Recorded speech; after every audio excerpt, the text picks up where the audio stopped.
Welcome everybody to look at the latest box set from Radiance Films, and it is Daiei Gothic Volume 2. So the first volume was fairly good. No film out in there I'd say was the most outstanding of horror efforts that I've seen, but all three were consistent across the board, and yeah, I didn't hate any of them. So yeah, really looking forward to seeing what this box set has in store. So yeah, we'll just take a look at the box itself first. So yeah, really nice artwork, continuing on the theme of keeping at least one shot from one of the films on the front, which was the case for the first box set here. And yeah, then it's a nice hard box as per usual from Radiance. It's fairly solid, and there's the reverse with the three films labelled on there. So the first film, as you can see, is Ghost of Kasani Swamp. So this is directed by Kimiyoshi Yasuda, who I've seen a few films from. I think I've seen about 9 of his other films. The likes of Suzuki's Cane Sword, Suzuki Meets a One-Armed Swordsman, and Daimajin being my favourites. So yeah, looking forward to seeing what he can do in the horror genre. I think I might well have seen another one from him in the horror genre already, but yeah, definitely looking forward to seeing what he has in store for this. Even there's the disc in white, and there's what's on the reverse of the sleeve as well. So yeah, considering I've seen at least 3 films from him already that I've really enjoyed, I'm quite confident that I'll enjoy more of his films. And then we have The Haunted Castle. So this is directed by Tokizo Tanaka, who I've seen several other films as well from, like some New Tale of Zatuchi's Vengeance, and The Betrayal.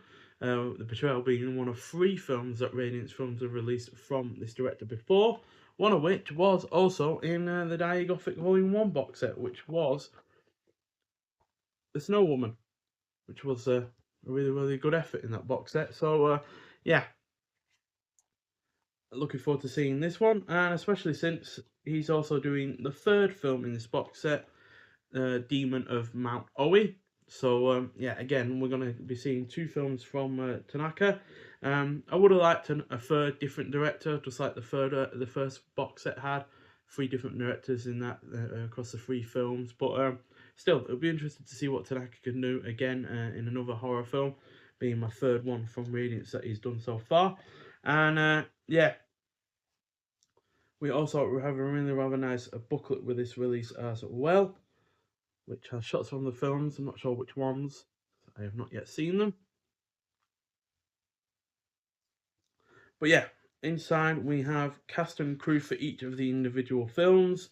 Then we have Sympathy for the Oni from 2025 by Amber T. Then we have Saga of the Ghost Cat from 2025 by Jasper Sharp. If there is a ghost cat in one of these, then I really enjoy that, because I've enjoyed great many horror films that has had a cat in either a villainous or a heroic role. Not often in a heroic role. I think the only one I can think of immediately is Cat's Eye.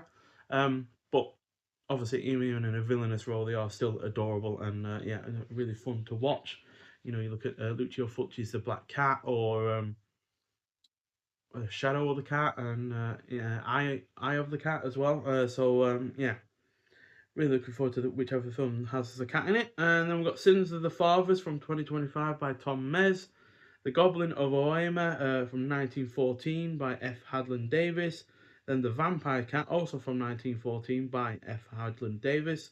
Then we've got Reading Encho Sonoyates Shinaki Kasani Gafuchi, The True View at the Kasani Marsh from 2001 by Daniel O'Neill. And then transfer notes and credits for each of the films as well. So yeah, we do have shots from the films throughout.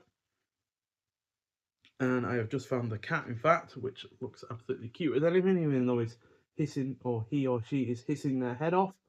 So yeah, that's definitely one I'm going to be looking forward to. But yeah, there are plenty of other images from the films throughout.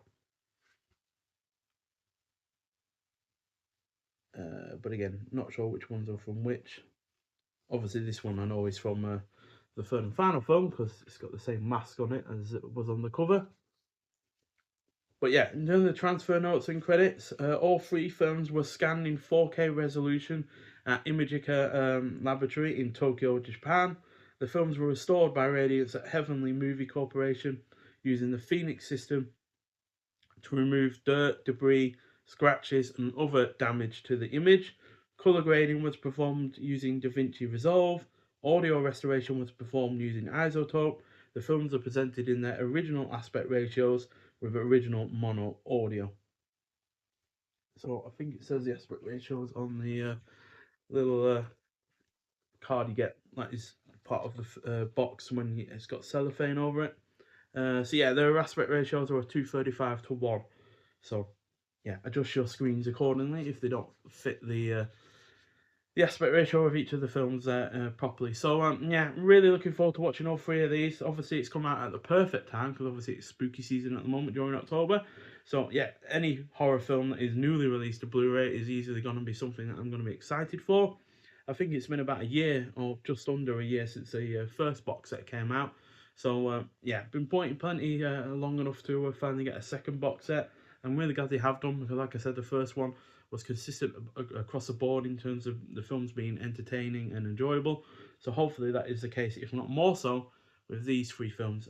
Because if any one of them are even better than any of the other three, then yeah, going to be in for a really good time. So yeah, but nonetheless, thank you for watching. If you've seen either of these films before, I'd like to hear your thoughts on it. I'd also like to hear your thoughts on the box set as a whole, as well as perhaps even the previous box set. Because yeah, it's been, like I said, nearly a year now, so hopefully you've had the chance to see them. But nonetheless, thank you for watching, and I'll see you in the next one. Bye.